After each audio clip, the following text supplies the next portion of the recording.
The church was founded to be the light of the world, the pillar of truth, the voice that speaks when the world chooses silence. From the very beginning, Christ entrusted his apostles with a mission that could not be ignored: to preach the gospel boldly, to defend the truth without fear, to guide souls toward salvation no matter the cost. The role of a shepherd is clear: to lead the flock, to protect it from danger, to stand firm in the face of wolves. But what happens when the shepherds choose silence? What happens when those who have been entrusted with the truth refuse to speak? Throughout history, the church has faced countless attacks from the outside: persecution, opposition, and attempts to destroy it. But perhaps the greatest danger of all has never come from external threats. It has come from within, from the moments when those who were called to defend the faith chose instead to remain silent. The silence of pastors is not just a failure of leadership, it is a betrayal of the gospel itself. When those who are meant to be watchmen refuse to sound the alarm, the enemy is free to enter. When those who are called to be shepherds refuse to fight for their flock, the sheep are left defenseless. And when those entrusted with the truth choose to remain quiet in the face of lies, darkness spreads unchecked. This is not a new problem. Throughout history, there have been moments when bishops, priests, and church leaders failed to stand for truth. There have been times when they allowed political pressure, fear, or personal ambition to silence them, and every time the church has suffered for it. But there have also been moments when brave pastors stood against the tide, refusing to bow to the world, proclaiming truth, even when it cost them everything. The next section will explore historical examples of both courage and failure within church leadership, how silence has allowed falsehood to spread, and what we must learn from the past to ensure that the truth is never abandoned again. When the shepherds of the church choose silence, the consequences are devastating. The truth does not disappear, but it becomes harder to find. The faithful do not stop searching for guidance, but they begin to feel abandoned. And in the absence of a clear voice proclaiming righteousness, falsehood takes its place. The world does not remain neutral. When the church refuses to speak, the world gladly fills the silence with its own message. And history has shown that when the church fails to stand firm, entire societies suffer. One of the most tragic examples of this was during the rise of totalitarian regimes in the 20th century.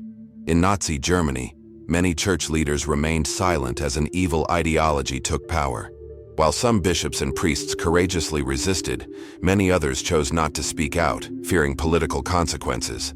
The same happened under communist regimes, where silence became a strategy for survival, and the price of speaking the truth was imprisonment or death. But the church is not called to survive. It is called to be a witness to Christ, even to the point of martyrdom. Contrast this with those who refuse to be silent. Saint Maximilian Kolbe, a Catholic priest, was arrested for opposing the Nazi regime and ultimately gave his life in place of another prisoner in Auschwitz. Cardinal Mindszenty of Hungary stood against communism, enduring torture and years of imprisonment for refusing to compromise the faith. These men understood that silence in the face of evil is not an option. They knew that the church cannot align itself with worldly power, nor can it choose comfort over truth. The next section will explore how, even today, silence within the church allows falsehood to spread, and why now more than ever, we need pastors who are willing to speak boldly. The church does not exist to please the world. It exists to proclaim the gospel, to call sinners to repentance, to be a light in the darkness. But today, too many pastors fear offending modern society. They avoid speaking about sin, about judgment, about the necessity of conversion. They reduce the faith to vague messages of kindness and tolerance, afraid that clear doctrine will drive people away. And in doing so, they fail in their most important duty, to lead souls to Christ, not to worldly approval. The greatest tragedy is that this silence is often justified as compassion. Some believe that avoiding difficult truths will make the church more welcoming, more inclusive. But the gospel is not about making people comfortable. It is about calling them to holiness. When Christ preached, he did not soften his words to gain followers. He spoke with authority, calling sinners to repentance, warning of judgment, demanding complete surrender to God. And because of this, many turned away. A church that refuses to speak truth is a church that is failing its mission. When sin is no longer condemned, it spreads. When false teachings are tolerated, they take root. And when pastors stop proclaiming the full gospel, the faithful begin to drift. not because they reject Christ, but because they no longer hear his voice clearly through his church. The next section will explore how this silence is leading to confusion among the faithful, why many Catholics feel abandoned by their leaders, and how the church can reclaim its prophetic voice. One of the most dangerous consequences of a silent church is confusion among the faithful. Catholics today are surrounded by a world that constantly pushes anti-Christian values, relativism, moral compromise, and rejection of absolute truth. Many look to the church for guidance, for clarity, for strength. But instead of clear teaching, they often find uncertainty, hesitation, and conflicting messages from church leaders. This confusion is especially evident in matters of morality and doctrine. The church has always taught that certain actions, abortion, euthanasia, sexual immorality, are grave sins. But when these issues are discussed today, many pastors hesitate to speak clearly, afraid of backlash from the media or the culture. They use vague language, leaving room for interpretation, rather than proclaiming the truth with boldness. And as a result, many Catholics begin to wonder, does the church still stand for what it once did? Have the teachings changed? But truth does not change. The teachings of Christ remain the same yesterday, today, and forever. The role of the church is not to adapt to the world, but to call the world back to God.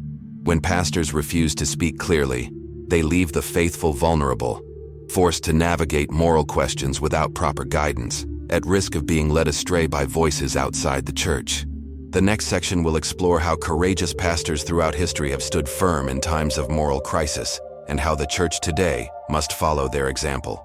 The saints of history did not remain silent. They did not fear the world's rejection.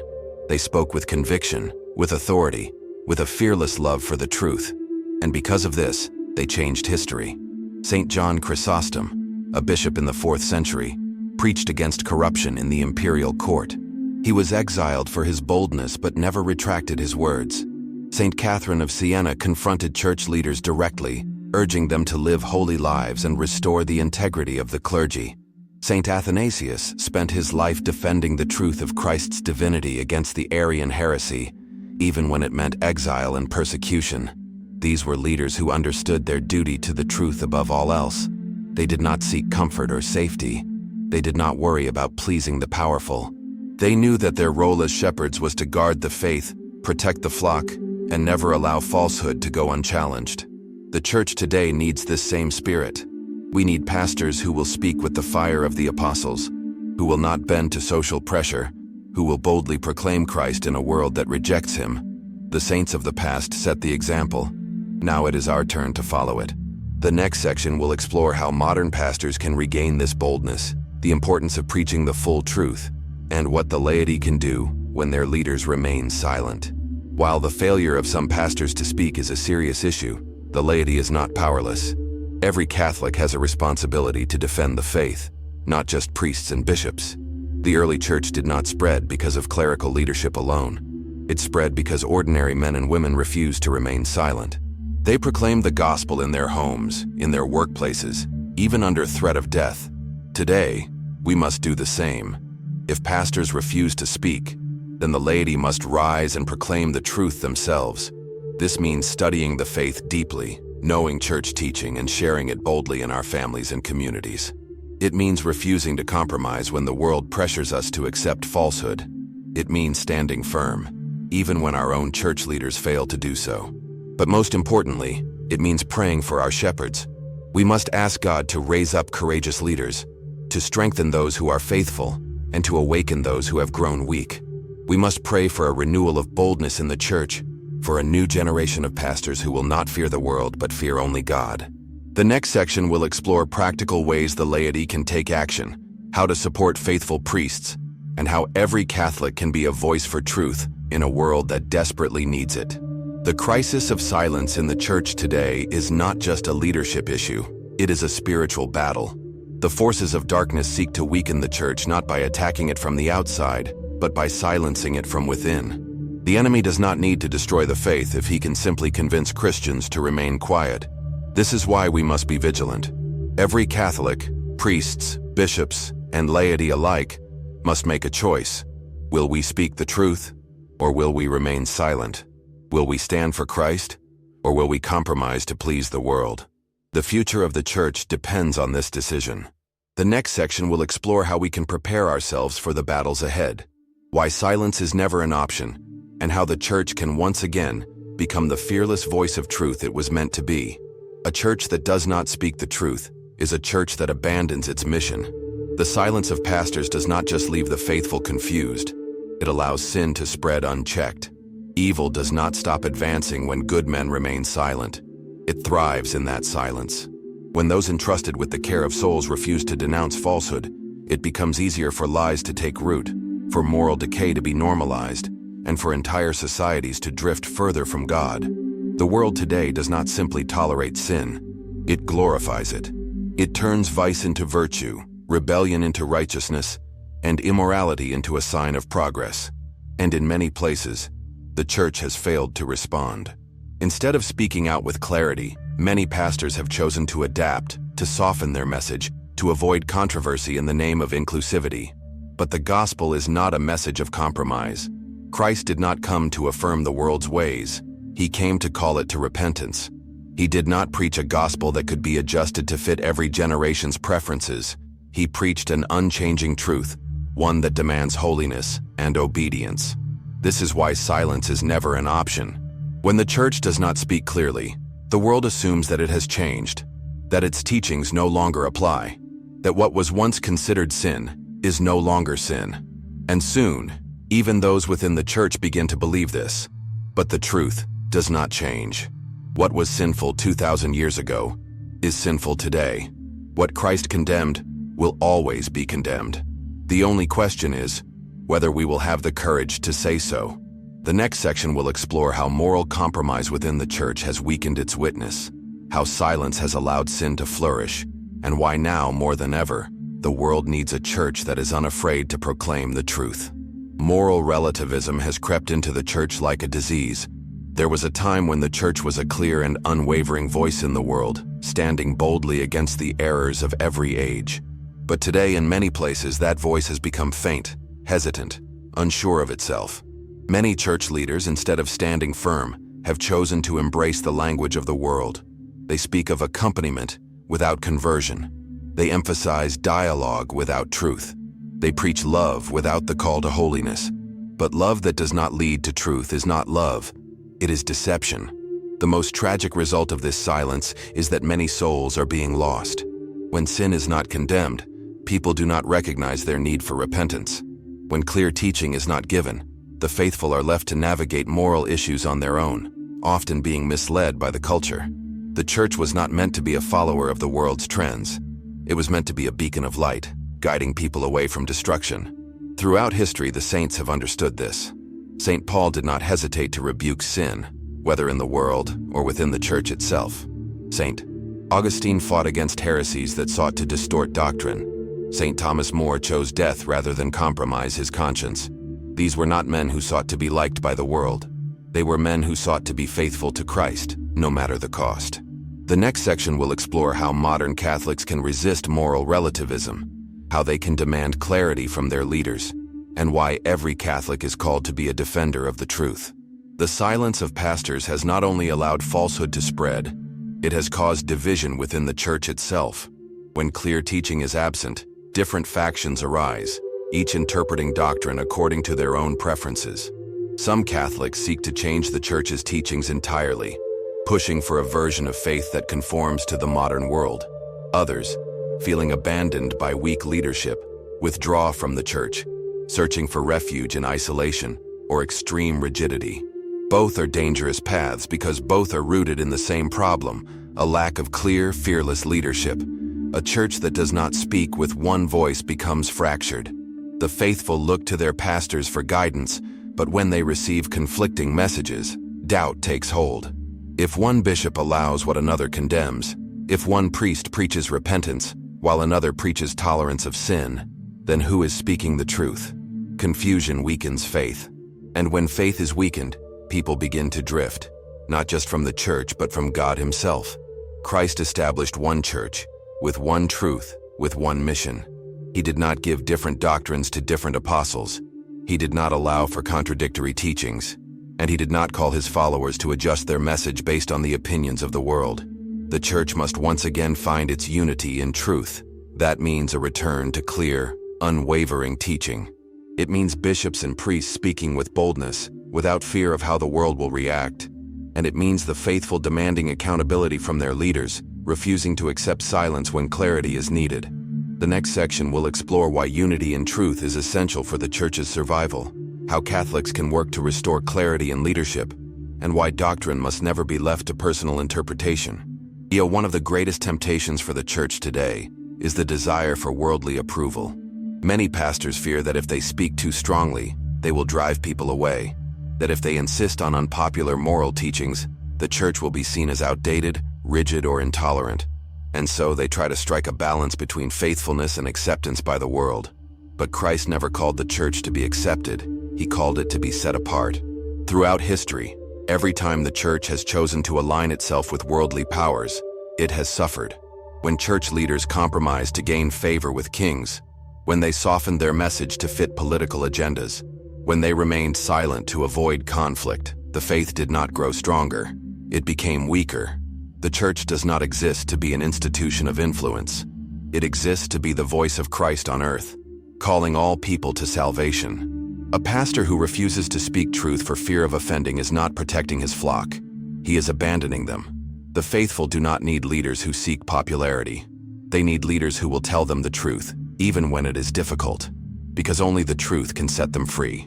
The next section will explore how seeking worldly approval has damaged the church's mission, why the gospel will always be a sign of contradiction, and how true renewal will only come when the church returns to its prophetic role.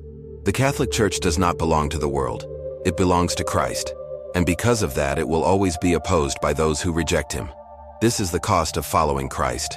The world will hate you because it hated him first. But too often, church leaders act as though the faith can be reshaped to fit the times, as if it can be made palatable to those who despise it. This is a lie. The gospel is not meant to be comfortable, it is meant to be convicting. When pastors fail to preach repentance, people remain in their sins. When they fail to defend truth, falsehood takes its place. And when they refuse to be clear, souls are left in darkness. This is not compassion. This is not mercy. It is spiritual neglect. Christ did not come into the world to affirm people in their sins. He came to free them from sin. He did not say, "Remain as you are." He said, "Go and sin no more." The church must return to this boldness, or it will fail in its mission. The saints understood this. Saint John the Baptist lost his life for speaking the truth about marriage. Saint John Fisher was executed for refusing to deny the authority of the church. Saint Edmund Campion was tortured and killed for bringing the sacraments to persecuted Catholics. These men did not seek comfort or safety. They sought faithfulness to Christ, no matter the cost. And because of their courage, the faith endured. The next section will explore why Catholics today must embrace the same boldness, how we can prepare ourselves for the trials ahead, and why true faith will always demand sacrifice. The silence of pastors is not just a failure of leadership, it is a test for the faithful. Throughout history, whenever church leaders have hesitated to speak the truth, the responsibility has fallen on the laity to uphold the faith. This is not an excuse for weak leadership, nor does it justify the failures of those who should be guiding the church. But it is a reality that must be faced. When the shepherds do not lead, the sheep must remain firm on their own. This has happened before. During times of great heresy, when many bishops remained silent or even embraced false teachings, it was often the laity, ordinary men and women, who preserved the faith. In the 4th century, when the Arian heresy spread, and even some bishops denied the divinity of Christ, it was faithful Catholics who clung to the truth, refusing to accept a distorted gospel.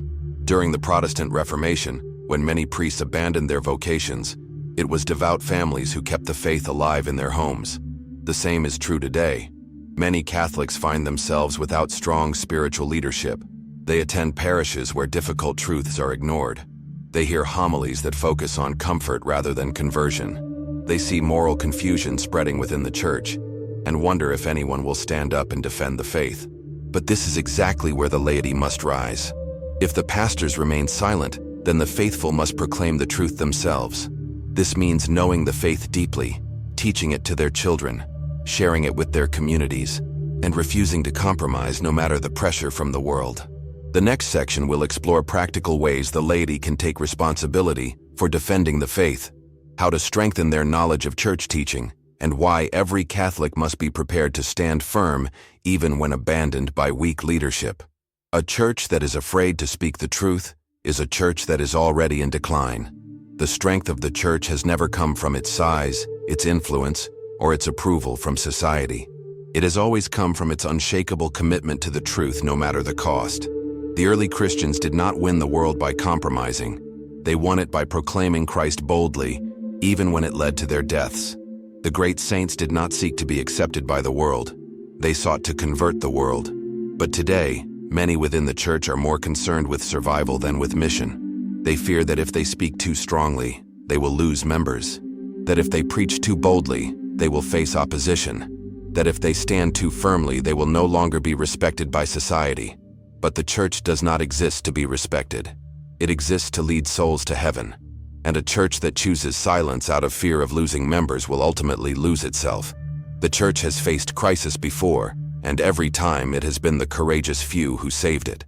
It was Saint Athanasius, standing alone against heresy. It was Saint Ike, Catherine of Siena rebuking weak leadership. It was Saint John Paul II defying communism and reigniting the fire of faith. In every age, God has raised up voices to restore His church.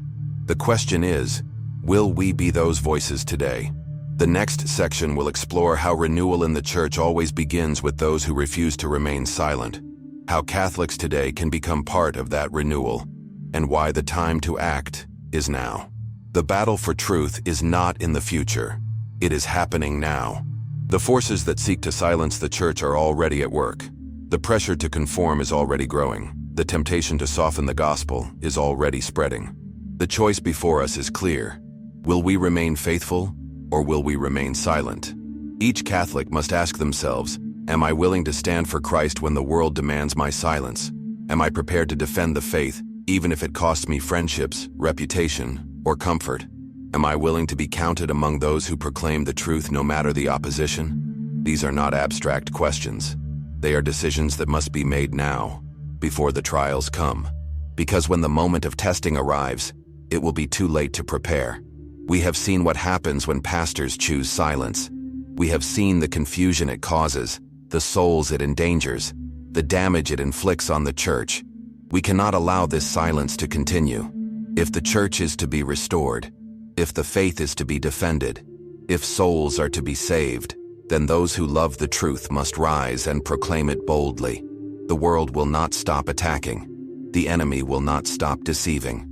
And the only response must be a fearless, unwavering, unshakable proclamation of the gospel. The next section will explore how each Catholic can prepare for the trials ahead, how to develop courage and faith, and why now is the time to reclaim the boldness of the early church. The time for silence is over. The church cannot afford to be passive while the world drifts further from God. The truth must be spoken, clearly, boldly, and without fear. We have seen what happens when pastors remain silent. We have seen the confusion, the compromise, the loss of faith that follows. But we have also seen what happens when courageous voices rise. The saints who changed history, the martyrs who gave their lives, the believers who refused to bow to the world. The question now is, what will we do? Will we remain silent, or will we stand? Will we watch as falsehood spreads, or will we proclaim the truth? This is not just a call for priests and bishops. It is a call for every Catholic, for every believer who refuses to see the faith distorted, for every soul who longs to see the church strong again. The time for hesitation is over. The time for courage has come. If you believe this message is urgent, if you are ready to take a stand for truth, then take action now. Inscreva-se no canal e siga Jesus. This is not just a video, it is a mission, a call to restore boldness in the church, to awaken those who have been silent, to bring light to those who are lost. Turn on notifications, share this message, and be part of the renewal. Together, we can reignite the fire of faith. And I want to hear from you. Have you ever struggled with speaking the truth? Have you felt the weight of silence in your own parish or community? Comment below. I read every message, and your testimony can inspire someone else to stand firm. My name is Oliver, and it has been an honor to walk with you through this journey. You are not alone. There are many of us who refuse to let the faith be watered down, who refuse to let silence win. We stand together, united in truth, committed to Christ, ready to proclaim His name no matter the cost. Stay strong, stay faithful, never be afraid to defend the truth. I'll see you in the next video. Until then, may God bless you abundantly, and may you have the courage to stand for Christ in a world that has forgotten Him.